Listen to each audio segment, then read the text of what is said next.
Una sa ating mga balita, muling iginiit na Malacanang ang panawagan sa grupo ng Sultan ng Sulu, Jamarul Kiram, na magsibalik muna sa bansa upang maresolba ang usapin sa Sabah, Malaysia.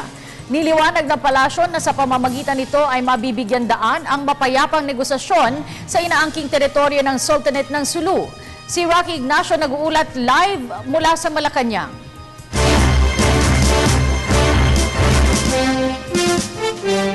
Maraming salamat, Cathy. Nanatili nga ang posisyon ng Malacanang na ang peaceful resolution sa usapin ng Sabah. Ayon kay Presidential Spokesperson Edwin Lacerda, dapat bumalik muna sa bansa ang grupo ni Raja Muda para pag-usapan ang nasabing issue. Pangunahin kasing concern ni Pangulo Aquino ay ang kaligtasan ng mga Pilipino sa Sabah kasama na ang grupo ni Raja Muda. Nanindigan ng Malacanang na walang dapat kalakip na kondisyon mula sa pamilya Kiram ang pagresolba sa standoff sa Sabah, Malaysia. Sinabi ni Presidential Spokesperson Edwin Lacerda na kailangan munang bumalik sa bansa ang grupo ni Raja Muda, Agmimuding Kiram bago ang negosasyon. You don't hold a gun to my head and negotiate. It's like you put a gun to my head, mag-usap tayo. That's not the way decent people do negotiations. You want us to know your claim, you cooperate, the President said, come back home, and we will talk. But you're asking me to talk to you while there are people in Sabah that there's a possible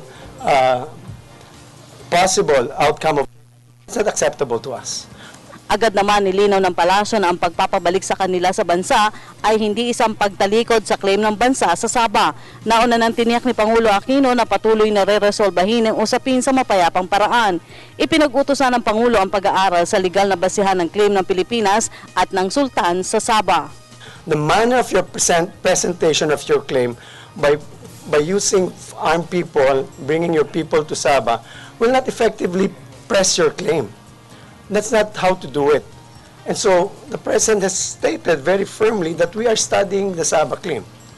So to those who are saying that we have renounced, read the entire speech, read the context by which it was stated, and that's what we are doing right now. The claim is being studied.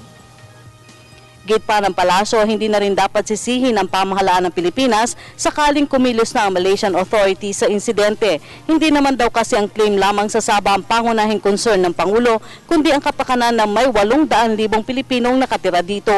Hindi naman kumbinsido ang palasyo na sa Sabah ay magre-resulta ng panibagong instability sa Mindanao. Git ni Lacerda, kasama sa nakonsulta sa pagpapatibay ng Government MILF Framework Agreement ang Sultan ng Sulu. The burden is not on us. That's the reason why the President has, in his statement yesterday, spoke to Sultan Jamalul Kiram III directly. He spoke to him as a leader, that you can command your forces to stand down, come back here.